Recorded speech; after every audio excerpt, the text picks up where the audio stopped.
ಹೈನುಗಾರಿಕೆಯ ಮೂಲಕ ಒಂದಷ್ಟು ಲಾಭವನ್ನು ಪಡೆಯೋಣ ಅನ್ನುವಂಥ ನೆಲೆಯಲ್ಲಿ ರೈತರು ಪ್ರಯತ್ನವನ್ನು ಮಾಡ್ತಾ ಇದ್ದರೆ ಇವರಿಗೆ ಎದುರಾಗುವಂಥ ಕೆಲವೊಂದು ಸವಾಲುಗಳು ರೈತರಿಗೆ ಆತಂಕವನ್ನು ಉಂಟು ಮಾಡ್ತಾ ಇದೆ. ಹೈನುಗಾರರು ಸಂಕಷ್ಟಕ್ಕೆ ಈಡಾಗುವ ಹಾಗೆ ಮಾಡ್ತಾ ಇದೆ. ಇಂತಹ ಒಂದು ಸಮಸ್ಯೆಗಳ ಪೈಕಿ ಇತ್ತೀಚೆಗೆ ಕಾಣಿಸಿಕೊಳ್ತಾ ಇರುವಂತಹ ದನಗಳಿಗೆ ಕಾಣಿಸಿಕೊಳ್ತಾ ಇರುವಂತಹ ಚರ್ಮಗಂಟು ರೋಗ ಕೂಡ ಒಂದು.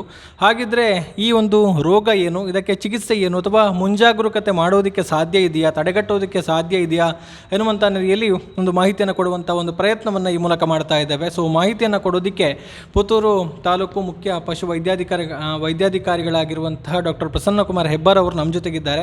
ಒಂದಷ್ಟು ವಿಚಾರಗಳನ್ನು ಅವರು ತಿಳಿಸಿಕೊಡ್ತಾರೆ. ಅವರಿಂದ ಒಂದಷ್ಟು ವಿಚಾರಗಳನ್ನು ತಿಳಿಯುವಂಥ ಪ್ರಯತ್ನವನ್ನು ಮಾಡೋಣ. ಸರ್ ನಮಸ್ತೆ. ನಮಸ್ತೆ. ಬಹುಶಃ ಇತ್ತೀಚಿನ ದಿನಗಳಲ್ಲಿ ಈ ಒಂದು ಚರ್ಮಗಂಟು ರೋಗ ಅನ್ನುವಂಥದ್ದನ್ನು ಕಾಣ್ತಾ ಇದ್ದೇವೆ. ಏನಿದೆ ಆ್ಯಕ್ಚುಲಿ, ಹೇಗೆ ಕಾಣಿಸಿಕೊಳ್ತದೆ ಅಂತ? ಇದು ಮುಖ್ಯವಾಗಿ ದನಗಳಿಗೆ, ಜಾನುವಾರುಗಳಿಗೆ ಬರುವಂತಹ ಒಂದು ವೈರಾಣುವಿಂದ ಬರುವಂಥ ಕಾಯಿಲೆ, ಕ್ಯಾಪ್ರಿಪಾಕ್ಸ್ ಅಂತ ಹೇಳುವಂಥ ಒಂದು ವೈರಾಣುವಿನಿಂದ ಈ ರೋಗ ಬರುವಂಥದ್ದು. ಈ ರೋಗ 2019ರಲ್ಲಿ ಒಂದು ಸಲ ಕಾಣಿಸಿಕೊಂಡಿತ್ತು. ಆವಾಗ ಕೆಲವು ಜಾನುವಾರುಗಳಿಗೆ ಹರಡಿತು, ಆದರೆ ಯಾವುದೇ ಅದರಲ್ಲಿ ಮರಣ ಸಂಭವಿಸಿರಲಿಲ್ಲ. ಈಗ ಮತ್ತೆ 2022ರಲ್ಲಿ ಈ ರೋಗ ಕಾಣಿಸಿಕೊಂಡಿದೆ. ಮುಖ್ಯವಾಗಿ ನಮ್ಮ ಭಾರತದ ರಾಜಸ್ಥಾನ, ಗುಜರಾತ್ ಅಲ್ಲೆಲ್ಲ ಇದ್ದು, ಈಗ ನಮ್ಮ ಕರ್ನಾಟಕದಲ್ಲೂ ಸಮೇತ ಹೆಚ್ಚಾಗಿ ಉತ್ತರ ಕರ್ನಾಟಕದ ಭಾಗಗಳಲ್ಲಿ, ಹಾವೇರಿ, ಗದಗ ಈ ಪ್ರದೇಶದಲ್ಲಿದ್ದು, ಈಗ ಬೇರೆ ಎಲ್ಲ ಹೆಚ್ಚಿನ ಜಿಲ್ಲೆಗಳಲ್ಲಿ ಈ ರೋಗ ಕಾಣಿಸಿಕೊಂಡಿದೆ. ಈಗ ನಮ್ಮ ದಕ್ಷಿಣ ಕನ್ನಡದಲ್ಲಿ ಹೇಳುವುದಾದರೆ ಹೆಚ್ಚಿನ ಕಡೆ ಎಲ್ಲೂ ಕಾಣಿಸಿಕೊಳ್ಳಿಲ್ಲ. ಆದರೆ ಇತ್ತೀಚೆಗೆ 2 ದಿನ ಹಿಂದೆ ಬಂಟ್ವಾಳ ತಾಲೂಕಿನ ಬಿಳಿಯೂರು ಅಂತ ಹೇಳುವಲ್ಲಿ ಒಂದು ಸಂಶಯ ಶಂಕಾಸ್ಪದವಾಗಿ ಇದೆ. ಇದರ ಬೇಕಾದ ರಕ್ತದ ಮಾದರಿ ಮತ್ತು ಉಳಿದ ಮಾದರಿಗಳನ್ನು ಅವರು ಲ್ಯಾಬಿಗೆ ಕಳಿಸಿದ್ದಾರೆ. ಇನ್ನಷ್ಟು ದೃಢೀಕರಣ ಆಗಬೇಕಷ್ಟೇ ಅದು. ಆದರೂ ಅದಕ್ಕೆ ಮುಂಜಾಗ್ರತಾ ಕ್ರಮವಾಗಿ ಈಗಾಗಲೇ ಅಲ್ಲೆಲ್ಲ ಸುತ್ತಮುತ್ತಲು ಲಸಿಕೆಗಳನ್ನು, ಅದರ ವಿರುದ್ಧ ಲಸಿಕೆಗಳನ್ನು ಮಾಡಲಾಗಿದೆ. ಮತ್ತು ನಮ್ಮ ಪುತ್ತೂರು ತಾಲೂಕಿನಲ್ಲಿ ಇಲ್ಲಿಯವರೆಗೆ ಯಾವುದೇ ಒಂದು ರೋಗದ ರೋಗೋದ್ರೇಕಗಳು ಕಂಡು ಬಂದಿರುವುದಿಲ್ಲ, ಯಾವುದೇ ನಮಗೆ ವರದಿಯಾಗಿರುವುದಿಲ್ಲ. ಸೊ ಅದು ನಮ್ಮ ವ್ಯಾಪ್ತಿಯಲ್ಲಿ ಎಲ್ಲೂ ಇದರ ಬಗ್ಗೆ ಇನ್ನೂ ರೋಗದ ಬಗ್ಗೆ ಯಾವುದೇ ಲಕ್ಷಣಗಳಾದ ಜಾನುವಾರುಗಳಿಗೆ ಕಂಡು ಬಂದಿರುವುದಿಲ್ಲ. ಹರಡುವಂಥದ್ದು ವೈರಾಣುವಿನ ಅಂತ ಹೇಳಿದರೆ, ಆ ವೈರಾಣು ಅಂದರೆ ಯಾವ ಮಾಧ್ಯಮದ ಮೂಲಕ ಪಶುಗಳಿಗೆ ಬರುತ್ತೆ?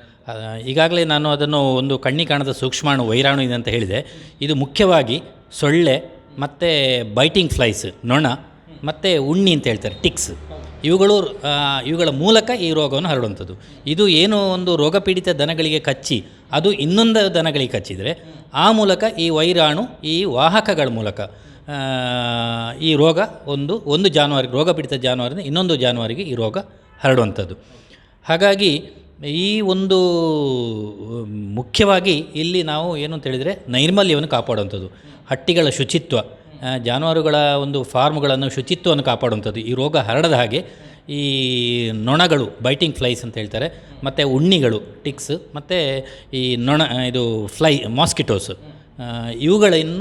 ಇವುಗಳಿಗೆ ಬೇಕಾದಂತಹ ಕ್ರಿಮಿನಾಶಕಗಳನ್ನು ನಾವು ಸಿಂಪಡಿಸೋದ್ರ ಮೂಲಕ ಈಗಾಗಲೇ ಒಂದು ವೇಳೆ ರೋಗೋದ್ರೇಕ ಬಂದ ಸಂದರ್ಭದಲ್ಲಿ ಅದನ್ನು ನಾವು ಫಾಗಿಂಗ್ ಮಾಡಬೇಕು ಅಂತ ಹೇಳಿದ್ರೆ ಕನ್ಸರ್ನ್ಡ್ ನಾವು ಜಿಲ್ಲಾ ಪಂಚಾಯತ್ ಮಟ್ಟದಲ್ಲಿ ನಮ್ಮ ಉಪನಿರ್ದೇಶಕರು ಜಿಲ್ಲಾ ಪಂಚಾಯತ್ ಕೋರಿಕೆ ಮನವಿ ಸಲ್ಲಿಸಿದ್ದಾರೆ.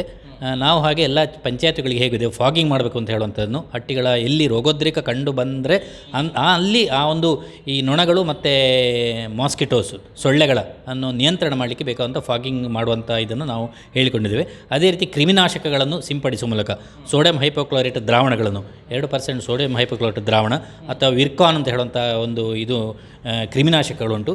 ಇದನ್ನು ಹಟ್ಟಿಗಳ ಸುತ್ತಮುತ್ತ ಇದನ್ನು ಸ್ಪ್ರೇ ಮಾಡಬೇಕು, ಸಿಂಪಡಣೆ ಮಾಡೋಕ್ಕೆ ಮೂಲಕ ಇದನ್ನು ತಡೆಗಟ್ಬೋದು. ನಮ್ಮಲ್ಲಿ ಸಮೇತ ಕ್ರಿಮಿನಾಶಕಗಳು ಸೈಪರ್ಮೆಥ್ರಿನ್, ಡೆಲ್ಟಾಮೆಥ್ರಿನ್ ಇದೆ. ಅದನ್ನು ಇಲ್ಲಿ ನಮ್ಮ ಜಾನುವಾರುಗಳ ಮಾಲೀಕರು ಬಂದಾಗ ನಾವು ಅವರಿಗೆ ಹೇಳ್ತಾ ಇದ್ದೇವೆ, ಈ ಥರ ನೀವು ಕ್ರಿಮಿನಾಶಕಗಳನ್ನು ಸಿಂಪಡಿಸಬೇಕು.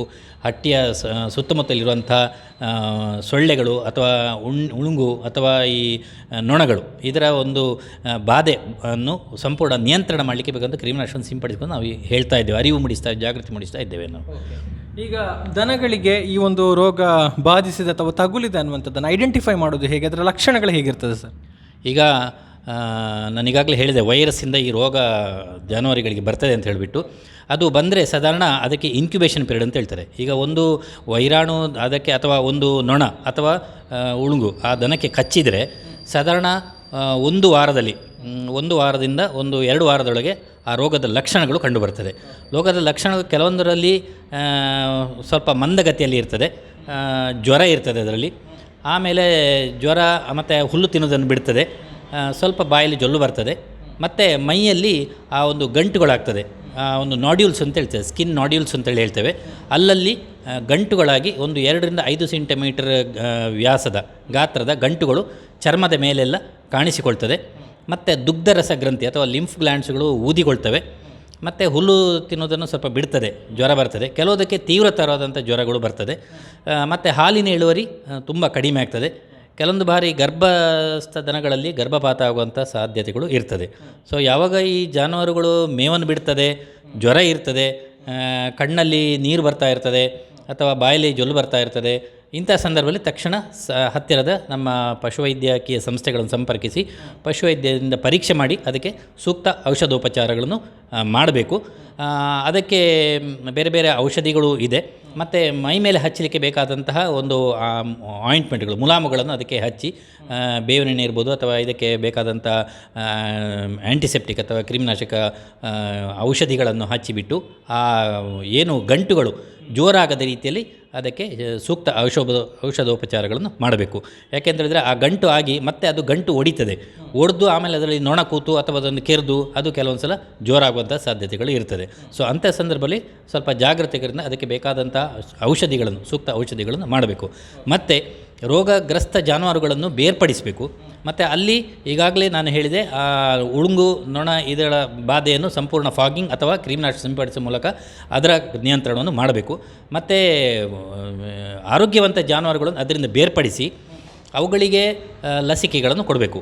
ಅದೇ ಮನೆಯಲ್ಲಿ ನಮಗೆ ಲಸಿಕೆ ಕೊಡಲಿಕ್ಕೆ ಆಗಲ್ಲ, ಯಾಕೆಂದರೆ ಅದು ಆಲ್ರೆಡಿ ರೋಗ ಹರಡಿರ್ತದೆ. ಸುತ್ತಮುತ್ತಲ 5 ಕಿಲೋಮೀಟರ್ ವ್ಯಾಪ್ತಿಯಲ್ಲಿ ಆರೋಗ್ಯವಂತ ಜಾನುವಾರುಗಳಿಗೆ ಈ ಲಸಿಕೆಯನ್ನು ಕೊಡಬೇಕಾಗ್ತದೆ. ಅದು ಗೋಟ್ ಪಾಕ್ಸ್ ವ್ಯಾಕ್ಸಿನ್ ಅಂತೇಳಿ ಬರ್ತದೆ. ಅದನ್ನು ಎಲ್ಲ ಆರೋಗ್ಯವಂತ ಜಾನುವಾರುಗಳಿಗೆ ಆ 5 ಕಿಲೋಮೀಟರ್ ವ್ಯಾಪ್ತಿಯಲ್ಲಿ ನಾವು ಲಸಿಕೆಗಳನ್ನು ಕೊಡಬೇಕಾಗ್ತದೆ. ಈಗಾಗಲೇ ನಮಗೆ ಲಸಿಕೆ ಈ ಬರುವ ವಾರದಲ್ಲಿ ನಮಗೆ ಬರ್ತದೆ. ನಮ್ಮ ಸರ್ಕಾರಿ ಸ್ವಾಮ್ಯದ ಪಶು ಆರೋಗ್ಯ ಜೈವಿಕ ಸಂಸ್ಥೆ IHNVB ಅಂತೇಳಿ ಬೆಂಗಳೂರಲ್ಲಿದೆ. ಅವರು ಈಗಾಗಲೇ ಲಸಿಕೆಯನ್ನು ಪೂರೈಕೆ ಮಾಡ್ತೇವೆ ಅಂತ ಹೇಳಿದ್ದಾರೆ. ಸೊ ನಮಗೆ ಲಸಿಕೆ ಬರುವ ವಾರ ಬಂದ ಕೂಡಲೇ ನಾವು ಎಲ್ಲೆಲ್ಲಿ ಆ ರೋಗೋದ್ರೇಕಗಳು ಉಂಟು ಅಥವಾ ಎಲ್ಲಿ ಜಾನುವಾರುಗಳು ಅದಕ್ಕೆ ತುತ್ತಾಗುವಂಥ ಸಂದರ್ಭಗಳಿದ್ದರೆ ಎಲ್ಲ ಜಾನುವಾರುಗಳು ಈ ಲಸಿಕೆ ಕೊಡುವಂಥ ವ್ಯವಸ್ಥೆಯನ್ನು ನಮ್ಮ ಇಲಾಖೆಯಿಂದ ಕೈಗೊಳ್ಳಲಾಗ್ತದೆ. ಅಂದರೆ ಈಗ ಮುಂಜಾಗ್ರತಾ ಕ್ರಮವಾಗಿ ಎಲ್ಲರೂ ಕೂಡ ಲಸಿಕೆಯನ್ನು ತೆಗೆದುಕೊಳ್ಬೋದು ಜಾನುವಾರುಗಳಿಗೆ. ಹೌದು. ಮುಂಜಾಗ್ರತಾ ಕ್ರಮವಾಗಿ ಈ ಲಸಿಕೆಗಳನ್ನು ಖಂಡಿತ ಜಾನುವಾರು ಮಾಲೀಕರು ಹಾಕಿಸ್ಕೊಳ್ಬೋದು. ಮತ್ತು ಇನ್ನೊಂದು ಅಂಶ ಏನು ಅಂತ ಹೇಳಿದ್ರೆ, ಇದು ಪ್ರಾಣಿಗಳಿಂದ ಮನುಷ್ಯರಿಗೆ ಹರಡುವುದಿಲ್ಲ. ಈ ರೋಗ ಒಂದು ಝೂನೋಟಿಕ್ ಡಿಸೀಸ್, ಅದು ಪ್ರಾಣಿಜನ್ಯ ರೋಗ ಅಲ್ಲ.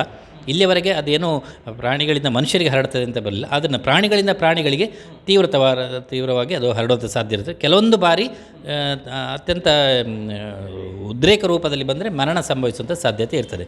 ಇಲ್ಲದಿದ್ದರೆ ಇದಕ್ಕೆ ಔಷಧೋಪಚಾರ ಮಾಡಿ ಇದನ್ನು ಗುಣಮುಖ ಮಾಡುವಂಥ ಒಂದು ಸಾಧ್ಯತೆಗಳು ಉಂಟು. ಮತ್ತು ರೋಗ ಬಾರದೇ ಇರುವಂಥ ಜಾನುವಾರುಗಳಿಗೆ ಲಸಿಕೆ ಮೂಲಕ ಇದನ್ನು ನಿಯಂತ್ರಣ ಮಾಡುವಂಥದ್ದು ಮತ್ತು ಕ್ರಿಮಿನಾಶಕಗಳನ್ನು ಸಂಪಡಿಸಿ ಹಟ್ಟಿಯ ನೈರ್ಮಲ್ಯವನ್ನು ಕಾಪಾಡುವ ಮೂಲಕ ಈ ರೋಗವನ್ನು ನಿಯಂತ್ರಣ ಮಾಡುವಂಥದ್ದು. ಅದರ ಜೊತೆಯಲ್ಲಿ ಈ ಜಾನುವಾರು ಸಾಗಾಣಿಕೆ ಮಾಡುವಂಥದ್ದು ಅಥವಾ ಜಾನುವಾರು ಸಂತೆ ಮಾಡುವಂಥದ್ದು ಅಥವಾ ಕರು ಪ್ರದರ್ಶನ ಇಂಥದ್ದನ್ನು ಈ ಸಂದರ್ಭದಲ್ಲಿ ಏರ್ಪಡಿಸದೇ ಇರುವುದೇ ಸೂಕ್ತ. ಅಥವಾ ಒಂದು ಪ್ರದೇಶ ಇನ್ನೊಂದು ಜಾನುವಾರುಗಳನ್ನು ಸಾಗಾಟ ಮಾಡುವಂಥದ್ದು ಅಥವಾ ಅಲ್ಲಿಯ ವ್ಯಕ್ತಿಗಳು ಇಲ್ಲಿಗೆ ಬರುವಂಥದ್ದು, ಆ ಸಂದರ್ಭದಲ್ಲಿ ಸಮೇತ ಈ ರೋಗಾಣು ಅದರ ಮೂಲಕ ಹರಡುವಂಥ ಸಾಧ್ಯತೆಗಳು ಇರ್ತದೆ. ಹಾಗಾಗಿ ಈ ಸಂದರ್ಭದಲ್ಲಿ ಜಾನುವಾರು ಸಾಗಾಣಿಕೆ ಸಮೇತ ಸ್ವಲ್ಪ ಎಚ್ಚರಿಕೆ ವಹಿಸಿಕೊಂಡು ಒಂದು ಪ್ರದೇಶ ಇನ್ನೊಂದು ಪ್ರದೇಶ ಜಾನುವಾರು ಸಾಗಣೆ ಮಾಡದೇ ಇದ್ದರೂ ಉತ್ತಮ.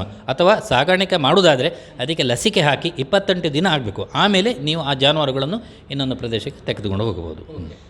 ಚಿಕಿತ್ಸೆ ಎಷ್ಟು ಸಮಯ ತೆಗೆದುಕೊಳ್ಳುತ್ತೆ ಸರ್? ಅದು ಅದರ ತೀವ್ರತೆಯನ್ನು ಡಿಪೆಂಡ್ ಆಗಿರುತ್ತೆ. ತೀವ್ರತೆಯ ಮೇಲೆ ಡಿಪೆಂಡ್ ಆಗಿರ್ತದೆ. ಕೆಲವೊಂದು ಜಾನುವಾರುಗಳಿಗೆ ತೀವ್ರ ಜ್ವರ ಇರುವುದಿಲ್ಲ, ಸ್ವಲ್ಪ ಸಣ್ಣ ಮಟ್ಟದಲ್ಲಿ ಜ್ವರ ಇರ್ತದೆ.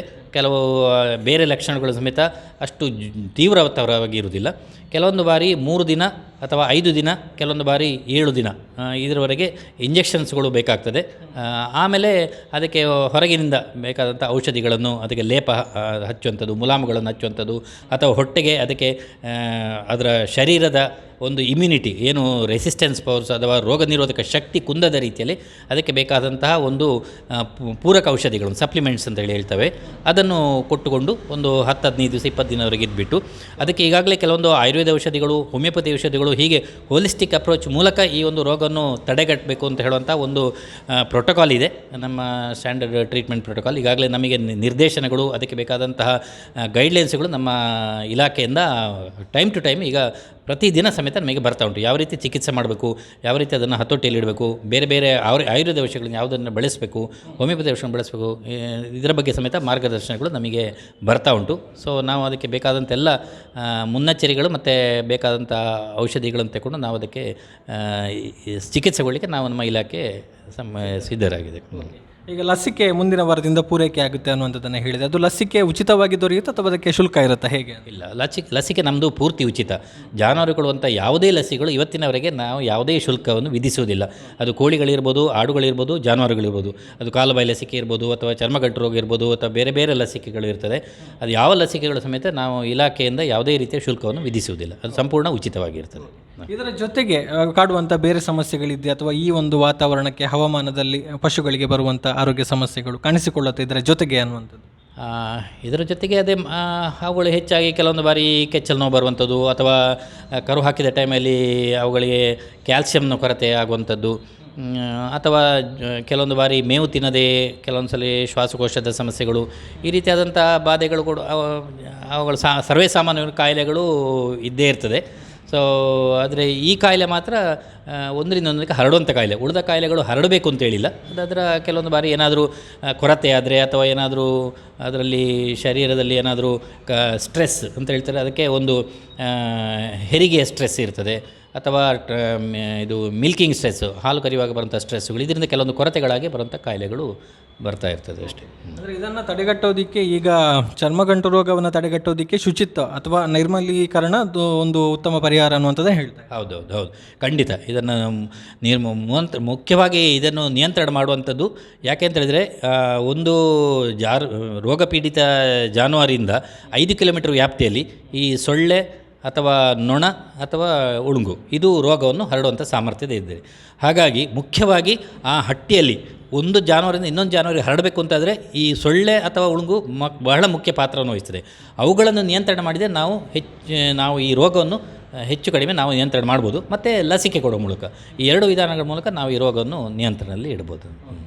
ಸೊ ಆರೋಗ್ಯ, ಈಗ ನಿಮ್ಮ ಪಶುವೈದ್ಯಕೀಯ ಇಲಾಖೆ ಕೂಡ ಈ ನಿಟ್ಟಿನಲ್ಲಿ ಕಾರ್ಯಪ್ರವೃತ್ತ ಆಗಿದೆ ಅನ್ನುವಂಥದ್ದು. ಎಸ್, ಧನ್ಯವಾದಗಳು ಸರ್ ಮಾಹಿತಿಯನ್ನು ಕೊಟ್ಟದ್ದಕ್ಕಾಗಿ. ಎಸ್, ಇದು ಡಾಕ್ಟರ್ ಪ್ರಸನ್ನ ಕುಮಾರ್ ಹೆಬ್ಬಾರ್ ಅವರು ಹೇಳಿರುವಂತಹ ಮಾತುಗಳು. ಅಂದರೆ ಈಗಾಗಲೇ ಇಲಾಖೆ ಕಾರ್ಯಪ್ರವೃತ್ತವಾಗಿದೆ, ಲಸಿಕೆಯನ್ನು ತರಿಸಿಕೊಳ್ಳುವಂಥ ಕೆಲಸಗಳಾಗ್ತಾ ಇದೆ. ಮುಂದಿನ ವಾರದಿಂದ ಲಸಿಕೆ ಕೂಡ ಸಿಗುತ್ತೆ. ಸೊ ಅಪಾಯವನ್ನು ತಡೆಗಟ್ಟುವಂಥ ನಿಟ್ಟಿನಲ್ಲಿ ಅಥವಾ ತಮ್ಮ ಜಾನುವಾರುಗಳ ಒಂದು ಆರೋಗ್ಯವನ್ನು ಕಾಪಾಡಿಕೊಳ್ಳುವ ನಿಟ್ಟಿನಲ್ಲಿ ತಾವು ಲಸಿಕೆಯನ್ನು ಹಾಕಿಸಿಕೊಳ್ಬೋದು. ಅದು ಕೂಡ ಸಂಪೂರ್ಣವಾಗಿ ಉಚಿತ ಆಗಿದೆ ಅನ್ನುವಂಥ ಒಂದು ಮಾಹಿತಿಯನ್ನು ಕೂಡ ಕೊಟ್ಟಿದ್ದಾರೆ. ಸೊ ಈ ನಿಟ್ಟಿನಲ್ಲಿ ಎಲ್ಲರೂ ಕೂಡ ಜಾಗೃತರಾಗಿರಿ, ತಮ್ಮ ಒಂದು ಪಶುಗಳ ಆರೋಗ್ಯವನ್ನು ಕಾಪಾಡಿ ಅನ್ನುವಂಥದ್ದು ಸುದ್ದಿ ಆಶಯ ಕೂಡ. ದಾಮೋದರ್ ದೊಂಡೊಲೆ ಜೊತೆಗೆ ಗೌತಮ್ ಶೆಟ್ಟಿ, ಸುದ್ದಿ ನ್ಯೂಸ್, ಪುತ್ತೂರು. ಆಹ್ಲಾದಕರ ಅನುಭವ, ತಾಜಾತನ ಹಾಗೂ ರುಚಿಯೊಂದಿಗೆ ನಿಮ್ಮ ಮನಸ್ಸನ್ನ ಮುದಗೊಳಿಸಲು ಬಳಸಿ Vidya coffee. For enquiry contact 08041722212 42100916. For trading and distribution contact 6366033581. ಓ, ಏನ್ ಫುಲ್ ಸ್ಮೈಲು? ಫೆಸ್ಟಿವ್ ಬೋನಸಾ? ಎಸ್, ಬೋನಸ್ ಏನ್ ಮಾಡ್ತೀಯಾ? Fixed deposit with Canara bank at an attractive 7.5% interest rate. Canara bank ಯಾವಾಗ್ಲೂ ನಮ್ಗಾಗಿ ಕೇರ್ ಮಾಡುತ್ತೆ bro. 7.5% per annum on FD. Wow! Canara 666 Canara bank ನ term deposit scheme ನಿಮಗೆ ನೀಡುತ್ತೆ 7.5% per annum, the highest interest from Canara bank. ಷರತ್ತುಗಳು ಅನ್ವಯ. Canara bank, together we can. ಸುದ್ದಿ channel, ಕ್ಷಣ ಕ್ಷಣದ ಸುದ್ದಿಗಾಗಿ.